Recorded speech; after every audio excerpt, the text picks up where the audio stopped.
Welcome to Real Talk with Chuck and Pam. And you're going to hear at the beginning of this week's podcast something a little different.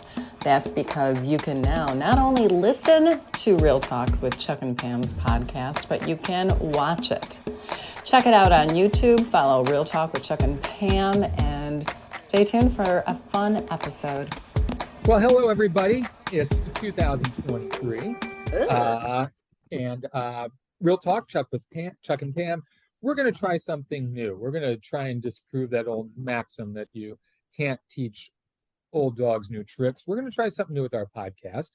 We're going to, this year, we're going to start off Zoom in these. We're going to record them so that you can see our lovely faces, and we're going to have a guest critic in every week. And we are starting off with one of my favorite guys, Jeffrey York. He is a very good writer, and he's also a great artist. I don't know how well you guys can see this, but this is a picture that he drew, a caricature he drew of Anya Taylor-Joy from Emma, one of my favorite films from a couple years ago. Pam got this for me. Jeffrey, tell the folks at home where they can see your art and read your works. Well, thank you. My film criticism is at a blog called theestablishingshot.org. I'm also on Rotten Tomatoes, and you can read me at the Chicago Indie Critics site as well. And I have also a contributing essayist to pipelineartist.com, which is a magazine for creativity online. I am going to be in there 2 times a month starting this month, and I've done that for 3 years now. And you can find my art at jeffyorkcaricatures.com. So I take commissions. I will draw you, your family, your friends, your boss, your favorite movie star, singer, even your dogs. I've done plenty of pets. So would you draw me with my favorite movie star? I would. That's a great idea. I've been trying to get you guys to hire me, but I'm going to do it for free, I think, because I love you so, to maybe use me for promotional materials if I do a caricature of you and your lovely co-host together. Absolutely, no doubt about doing that. Very good. And Jeffrey, half of my home and my husband's office is decorated with your amazing work. So thank you very much. Thank you. Thank you. Now, while Jeffrey's art is, top notch, sometimes he gets these movie things, he's a little askew on those, but I'm sure that's going to come up over the course of time. We'll see if that happens during this episode. We're gonna try and cover 3 films. We're gonna take a look at Matilda, The Whale, and The Pale Blue Eye. Is there any of those 3, guest Mr. York, that you would want to start with? Well, I think we can go in the order you said. Matilda the Musical, I think, is a fun place to start. It's one of those movies that for me kind of snuck up like, oh, that was released? Oh, I didn't realize that. And I turned it on and watched it, and it's so charming, but you're not hearing very much about it, it seems, except maybe for TikTok, where everybody seems to be imitating the one dance about the revolting children and sort of doing their own versions of that. But this gives musicals a good name, but I think the way they market it maybe gives musicals, at least the marketing musicals, a bad name, because I don't think it's getting nearly the buzz and the sort of play it should. But maybe I'm alone in that opinion amongst you 3. No, I think that you raise a certain point that Pam and I have talked about before, as far as this month is concerned. Mm-hmm. There's just so much. Right. The studios wait until the end of the year with so much of their products so that we can remember them for awards times, best of lists. And Matilda did kind of get lost in the shuffle for me as well. I caught up to it maybe a week after it was released. I think Netflix started streaming it on Christmas Day. Pam knows how much I love musicals. This is not. Isn't it more that you love to hear me sing? No. Let's do some words. Those words never came out of my mouth. I'll duet with you, Pam. No, okay. There's a mute button here, right? Oh. You can cut that new guy off. Cut him off. Yeah, cut him off. But you know what? I was blown away by this film. I with 15 minutes in, I was completely charmed. And that young girl, my God, her name's Alicia Ward. What a dynamo. What a dynamo. She completely won me over. She broke my heart. She just had me in her corner. What a talent. I cannot wait to see what this girl does next. The entire thing truly was just so much fun. And I'm so glad, Chuck, that you took a chance on a musical and actually enjoyed it. Everyone is having fun with their over-the-top characters. And you're right, though, Alicia Weir, she just really stands out and knocks everything out of the park. Emma Thompson, of course, she's a joy in everything that she does. But man, is she having a lot of fun with this. I always wanted to play the Wicked Witch in the Wizard of Oz. No comments from either one of you right now. Okay. However, I said no comments. However, that's because playing the bad guy is always so much more fun. And Emma Thompson plays Agatha Trunchbull. She is the headmaster or headmistress at this horrible school for children. And she just has a blast with it. And all these through themes. I don't know, Jeffrey, did you read any of Roald Dahl's books when you were younger, or maybe even as an adult? And did you read this one? I did, yeah. In fact, he's a very dark storyteller. He knows inherently that children can handle that, because I think, all that myth about like, oh, kids don't want to be frightened and Snow White and the Seven Dwarfs. No, all that, the Wicked Witch of the West, they love it. I mean, being scared is a primal thing. And I think kids respond when they're just sort of discovering things like movies and primal emotions and all that kind of stuff. So laughter, joy, even terror, I think are palpable emotions for them to feel and to play upon. And he was smart enough to know how to do that here in Charlie and the Chocolate Factory. And the great thing about this movie is, despite its exuberance and energy and gusto, it doesn't lose that darkness. Trunchbull is a scary figure. Emma Thompson's virtually unrecognizable. She's got about, she looks like she's packed with a refrigerator, almost sort of as a, She's like, sort of like Mussolini. Yes. And, it's got some dark humor. The parents, the Wormwoods, aren't good people either. So, but it all works and it's all fun. And I hope kids as well as parents and adults discover it. Very good. Yeah, and I think it's necessary that it be that dark for us to have that emotional catharsis at the end. I mean, you feel so horrible for this girl and you want her to succeed. And once she finally does, it's just such a wonderful moment. There's a great song here called When I Grow Up, in which various kids are singing about the things that they will do that they can't do now. And it's just, I was watching this thing and it was just heartbreaking to me, the innocence, the naivete about it, and how wonderful that is, and how you need to enjoy it while you can, even though you don't realize it, because it's going to be crushed soon enough. Man, talk about terrorizing children. Thanks a lot, Chuck. Hey, it's life. It's life. Terrorizing me. But go ahead. Go ahead. No, go ahead. Well, I was just going to say, one of the things I really love about this musical too is a lot of times you get people or directors who don't have control of the material. So you get sort of a broad performance from one person and a subtler performance from another. Now, grant you, the children here to some degree are more subtle than obviously Trunchbull, who's sort of caricatured. However, the energy of the dancing, the cinematography, the editing, the movement, it all has this same zest. And I mean, I have to give special props to Ellen Kane, who did the choreography. Without getting too fancy schmancy and sort of the Broadway, I've taken ballet for 5 years kind of stuff. She has the kids do what they can do, but they come raring out to go, moving like this, and it's kind of herky jerky and stuff, but it's energetic, it fits. The kids are all doing it well. They're all of one piece. And it just grabs you, and you sort of feel taken away by this, because it's a whole world that they've created and everybody's on that same page. And speaking of the same page, one of the aspects that I truly enjoyed, because its creativity was just off the charts, was when Matilda was telling her story, her made-up story, fictional, so she thought, to Miss Honey. And I was on the edge of my seat as I was listening to the story, and the story was coming to life on the screen. And then she'd stop. She's like, I don't know what comes next. I haven't figured that out yet. I'm like, oh, I need to know what happens next.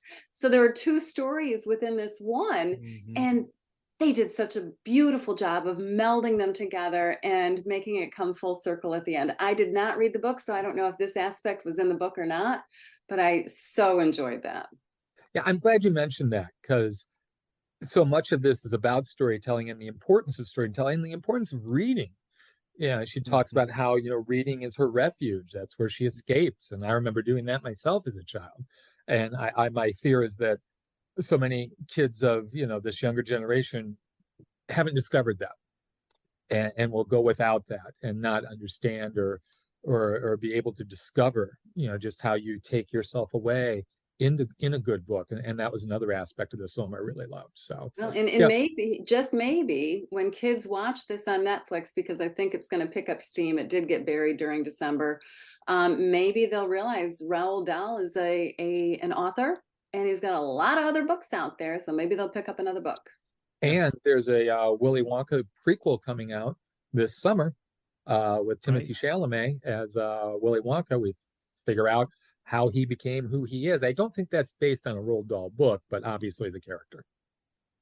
Good point. Sounds good. Yeah. So Emma Thompson was in a huge, massive makeup makeover, which was incredible. So I think we should move on then to The Whale with Brendan Fraser. What a segue. Nice Did you work on that? really, Yeah. Really good. Hey, this is why I get the big bucks, gang. The big guy. Yeah.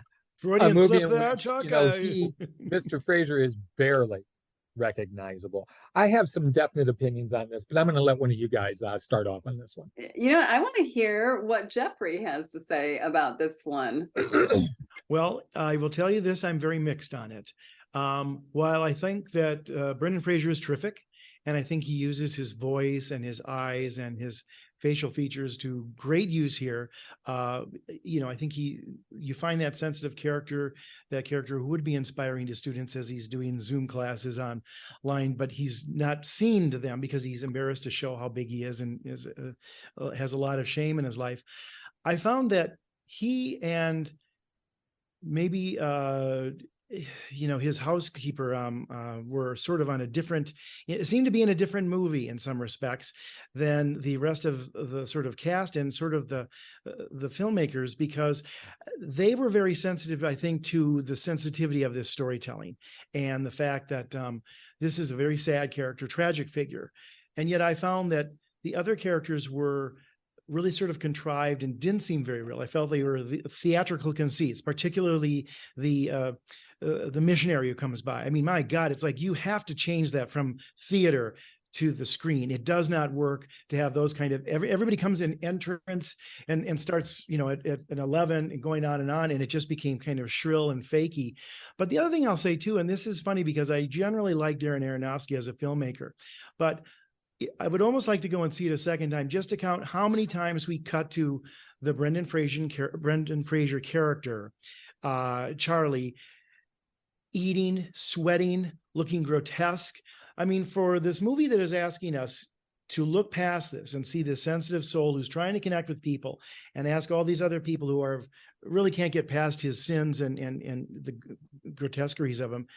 Boy, the film and the director and the cinematography, they just overemphasize that at every possible moment. I mean, I would not have shown him struggling for a minute to get down the hallway. I can assume that's going to happen.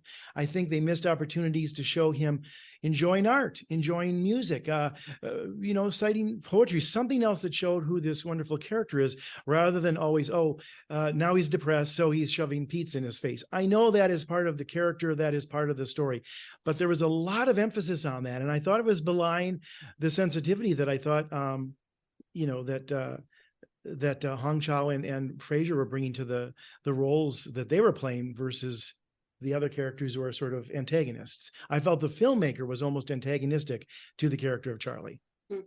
That's an interesting thought. I was grossed out by the eating. Of course, I think anyone eating near me grosses me out anyway. I've got a few drinking issues. water. Oh my God, you're not going to slurp, are you? All right. No, I'm a very quiet swallower. But I feel like it wasn't just for and I'm going to use air quotes around this, entertainment and understanding of this character, but I think it was more for him. He was disgusted with himself, and the more disgusted he got, the more he sank into that hole, and there was no getting out of that hole for him. Yeah. So to me, that was the emphasis and the reason for the emphasis. But it's interesting what you said about that. But I 100%, and I have, ever since we saw the movie Vengeance, Chuck, I have a really hard time saying 100%. And if you haven't seen Vengeance, see Vengeance. Very good movie. 100%. It's going to be good. Anyway, star. they all the other characters, with the exception of Hung Chao's Liz, take it to level 11, like you said, and then they continue on up the entire time. There is no nuance with it whatsoever. The Thomas character, the Mormon that comes in to try and save him, or whatever religion he was. And then the young girl, Sadie Sink, who played Ellie, his daughter, that was a one-note performance too. And that really bothered me, because I thought that's where the emotion comes, that relationship, that connection, that anger, the love, the sadness, the loss, the longing. I mean, there was so much that should have and could have been there, and it wasn't, because she was just too busy being mad all the time. Yeah. So Yeah, I don't want to be a dead horse, but I agree with both of you completely. That was my take on this as well. And I went back, and this was based on a play by a guy by the name of Samuel Hunter, based on his own experiences at various parts of his life. And this play has won awards and been lauded and praised. And I kept thinking, what am I missing here? Because it did seem so contrived at times. It didn't smack of the realism that was matched by what I thought Fraser was doing, and it really undercuts him and does him an injustice. It's funny you say that, Jeffrey, about showing him at his worst. I think that's a really fine line. When you're handling material like this, I mean, I think you've got to show it to a certain extent so that we can understand others' reaction to them. But then I also know that, there's been some backlash to this film as well, pertaining to that very point you bring up, that it is objectifying, that it is, exploiting people like this. I don't know if that's true or not. I guess maybe it's a personal thing, but it's interesting that you brought that up. Well, I'll tell you, I think it's worthy, because I think it is sensitive as an area anyhow. It's one thing for Mickey Rourke's wrestler in the movie The Wrestler that Darren Aronofsky did to choose to do the steroids and the drugs and these things that he is choosing for his life. And grant you, Charlie is choosing the food and these things too. But, for example, early in the film, when we're first introduced to him, we see Charlie furiously masturbating to porn on the internet. And it's so volatile. And I thought that's a choice that Aronofsky could have directed to pull back a little bit. We're already going to see this character who's, 355 pounds or whatever he is, and huge and many, many problems, sweating profusely just from wheezing and breathing and all that. And then we have to do that too. It's like, how much indignation do we have to apply to one character? And the funny thing is, in Black Swan, another Aronofsky movie, similar to The Wrestler, is I think that the director looked beyond their flaws and their labels to find the humanity in them, even though they're certainly kind of out there, maybe a little crazy, or physically pushing themselves in the wrong ways that are damaging. But here, I just thought, whenever he gets the gleam in Fraser's eye, or Charlie is talking and, he's reading something good, I get it. There's the person, you look beyond that, but they keep coming back to, oh, now he can't get up. Now he's doing this. And I felt it, I guess it was an imbalance. I mean, I know you're going to see that, and you're going to see it anyhow, from looking at him. But because you can see it just sitting there, I don't know if they had to go out of their way to show that he can't pick up a picture that he dropped. We've all known heavy people. We've all known old people. I think we can assume that without having to spend half a minute belaboring that and sort of giving him even more, sort of insult to injury. Hearing you talk like this, I want to go back now and watch his other movies. Oh, there you go. I think they're better movies. Yeah, exactly. And I'm thinking, oh yeah, and I even love Noah. Yeah. Oh wow. There you go. That's a rare one that he kind of got lambasted for that one. But like in The Wrestler, for example, I mean, this is a pathetic character that Randy the Ram Robinson is, and yet, oh my God, the pathos for him, and you're crying, and when he's going to the strippers, like, that isn't good. Who feels that? But this guy, he's looking for friendship, for some kind of connection anywhere, and he's not even interested in her in the Marissa Tomei character taking her clothes off. He's interested in just connecting with somebody. Same with Charlie here. And to your point about Sink, I mean, she's very hard to connect to for us, and we don't see any nuance in her eyes that would seem to make her worthy of Charlie's work and affection to get through to her. Kind of a disappointment to me. I was really looking forward to it, and especially with all the buzz. I mean, seriously, I was. I love Brendan Fraser, and I was glad to see that he had a new role that everyone was talking about. And then when I came out of it, I was very disappointed. So didn't make my top 10 list. Well, and I wonder if the quality of the film is going to hurt his chances at winning the Oscar. Obviously, he's going to be nominated. I mean, I think you can take that to the bank, but Right. I wish if the film had been stronger, I think you could, it'd be a sure thing. But I just wonder how that's going to affect things overall. We'll have to wait and see. Yeah. Time will tell. It's a good question, because I think a lot of times you want to like the film and sort of award the film as well with it, which maybe that helps Colin Farrell a little bit, because I think the Banshees movie has a little bit more of appeal to people, not just for that performance, but for the other things in the film in general. Oh, Pam. I know. People with taste. We and who can win appreciate 2-3, like 2-3. Yeah, the guys are ganging up on the girl. That's the way it always is. Pam's going to come to regret that guest star bit with the 2-3 odds against her. It's all right. I'm sure the tables are going to turn on all of us at some point. I'll be waiting.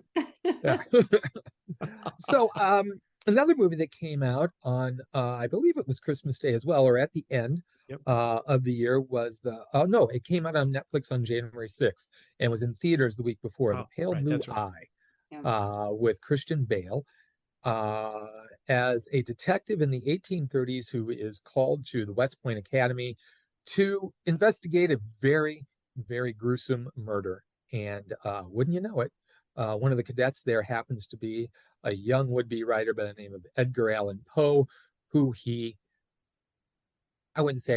takes under his wing, but also wants him to help him find clues as to who committed this murder by interviewing other cadets and ingratiating himself there. And this is directed by Scott Cooper, who Bale has worked with a couple times before, most notably, I think, in Out of the Furnace, a great little domestic drama that I really loved from a few years back. What'd you guys think of this one? Jeffrey, you want to take it? Sure. He also did Hostels with him, which was, I think, another one of those underrated movies that unfortunately snuck in, I think, in December a few years back and got a little bit forgotten as well. The timing of these things is really funny. It's like, open it in September when nothing is opening, and then people will see it, talk about it, and get its due. I liked it. I did not love it, but I liked it. It was different and not quite what I expected, but I did enjoy it. I think it's an interesting mystery. I think it's interesting characters. I particularly love the fact that they're doing something with Edgar Allan Poe, and Lee's basing this, even though it's a fictionalized story, on his true history. He did go to West Point. He did not like it there. He was at odds with them and sort of a maverick in ways that clearly the military was not going to exactly embrace. And I found it quite an intriguing story. I will say two things as I watched it, though. One is I thought they could have trimmed about 20, maybe 30 minutes out of it. It just dragged on. Wow. It lacked a little bit of clip and pace, but at the same time, the atmosphere, the moodiness, certainly the production design was rather exquisite for it. The other thing, too, and I was thinking of you when I was watching this, Chuck, because I know that you didn't like the Batman because you got ahead of the story. I figured out the story in the first half hour, and I was waiting a long time. Really? Oh, wow. Wow. That's impressive. And I'm not saying I'm like, Columbo or any kind of Ellery Queen, as it were, but that's okay, because I always tell people if they get ahead of the movie and they figure it out early, then the fun of the movie comes just like watching Columbo, seeing how it's found out, like seeing what the filmmakers do to help thread the needle for you, or how other characters around there do. Do you want me to share it, or I don't want to spoil it because the listeners may not have watched this yet, but if you want, I can tell you. Hold a couple cards. Okay. All right, I will. I'll tell you in private. Okay. All right. I'm on the same page with both of you. Shocking. No, I thought it was too long as well. I really enjoyed it, with the exception of it being a little bit too long. And I did not get ahead of it. I did not see that second twist coming. I thought the movie was ending when it should have ended, about a half an hour before the actual end. Yes. And I think the screen even went black for a sec. I'm like, oh, okay, that's cool. And then we come back and we get more information. And that's when the real mystery is revealed as to what happened. And I thought that was poetic and gorgeously done with the trauma and the tragedy that was actually occurring. Agreed. And it explained to me, Christian Bale's character of Augustus Landor, it really explained his demeanor and his entire approach to life. Mhm. And I did go back and I watched the first half hour, 45 minutes again, just to kind of solidify those thoughts and those feelings. And I love Christian Bale. I think he can do almost no wrong. And in this movie, he gave me what I needed in a character like this. He wasn't Sherlock Holmes. He was a little condescending and pompous, like you would expect a Sherlock Holmes kind of character to be, but he had so much more humanity, and just beautiful, beautiful chemistry with Harry Melling, who plays Edgar Allan Poe.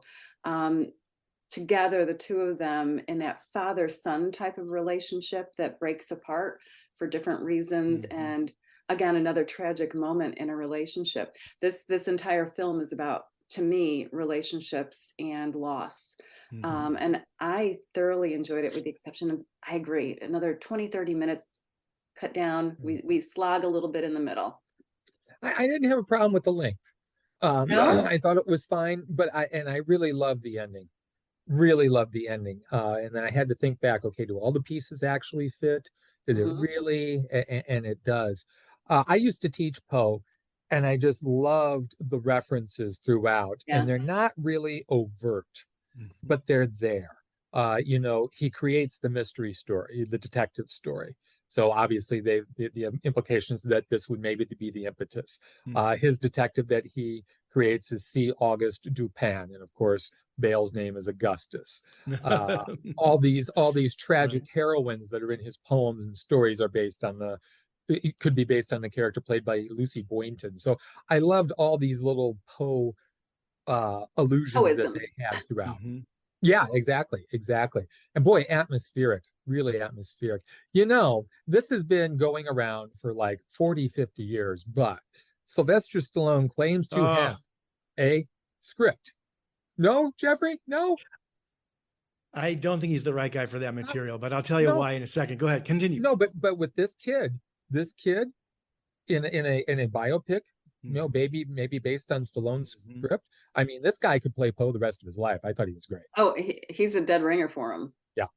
Well, and I think he captures the both the romanticism and the tragedy. It might be a little bit too soon. I'm a Poe aficionado as well, Chuck. In fact, he's my favorite writer.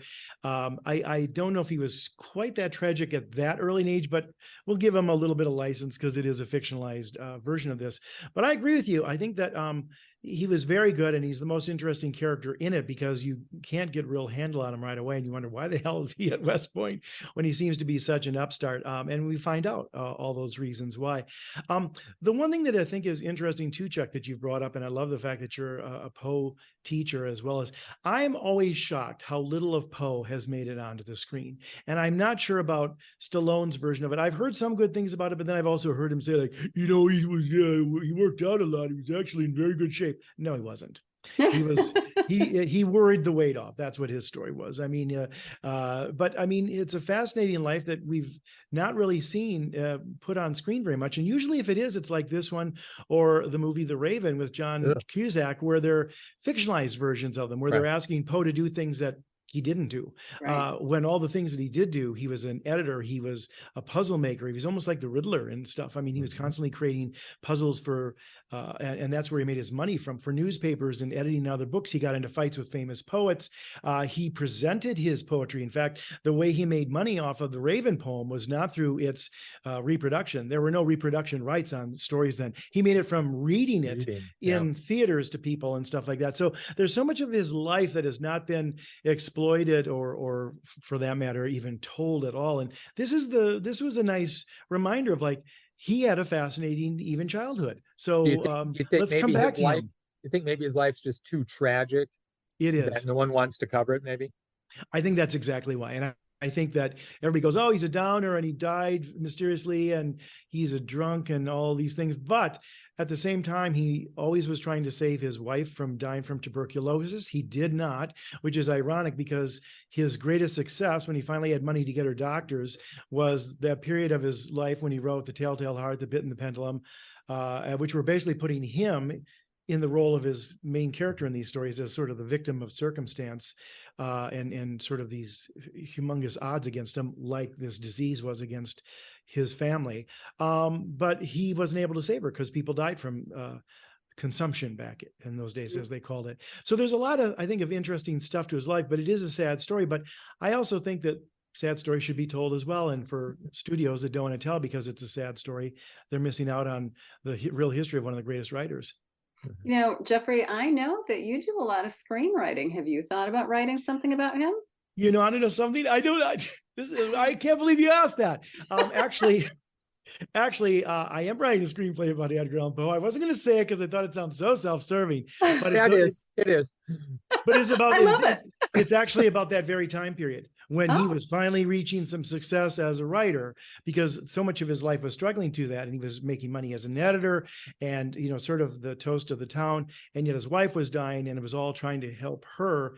And yet it wasn't enough. So I think it's kind of a tragic love story. And I'll just tell you, I think the ending of that movie, if I give it away to you, somebody I hope doesn't steal it and write it before I do, but I think I've already copyrighted it. So anyway, it ends with him reading, you know, Annabelle Lee, which he wrote after his wife died. And that's about her. It's not about the girl here in this one, right. Although maybe may think so. Maybe Lenore is influenced by Leah here, but Annabelle Lee is about his wife. And that became a successful poem too, that he made money reading as well. So I think to have him sort of read that as a tribute to her, even though he couldn't save her, but she lives on through his work and he lives on with her through his work, would be kind of a slightly bittersweet, upbeat ending.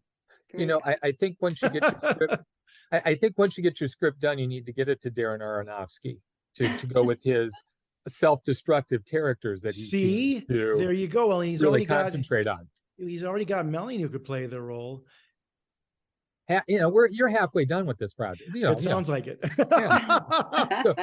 So do you subscribe at all to the notion that he was a carrier of tuberculosis?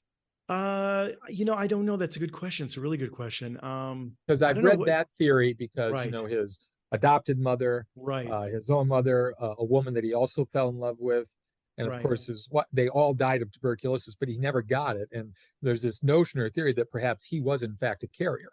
Right. It's hard to say. I mean, so many people died of consumption then for all kinds of reasons. And I mean, I think it could be possible with him. Of course, you know, the relationship he had with his wife, I think was always more sort of like the one they portray here in The Pale Blue Eye, where it's a little bit more affection and worshipful rather right. than necessarily being traditional male female. So right. there's always questions too about whether he actually even had a sexual relationship with right. his wife.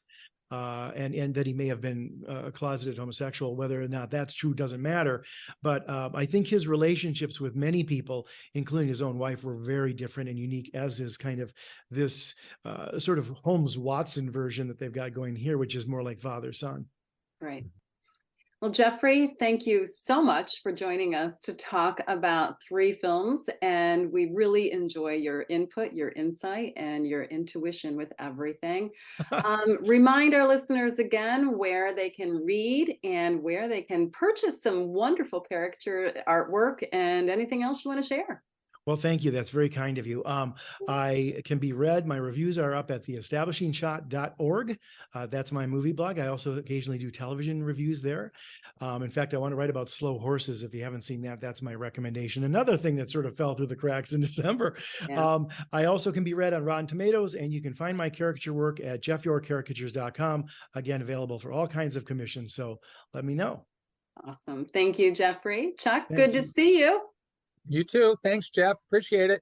Thank you. It was a delight. I love following you guys. I love your show, and I'm honored to be a guest, let alone the first one. Take that, the rest of you members of the CIC.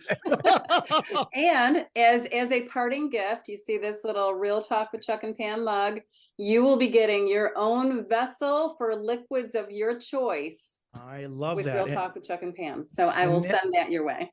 And next year, Pam, you're going to turn the mug around and there's going to be a caricature of you and Chuck. Ooh, I like that idea. Yes. Ooh, I really do like that idea. There you go. All for you. All for you. Awesome.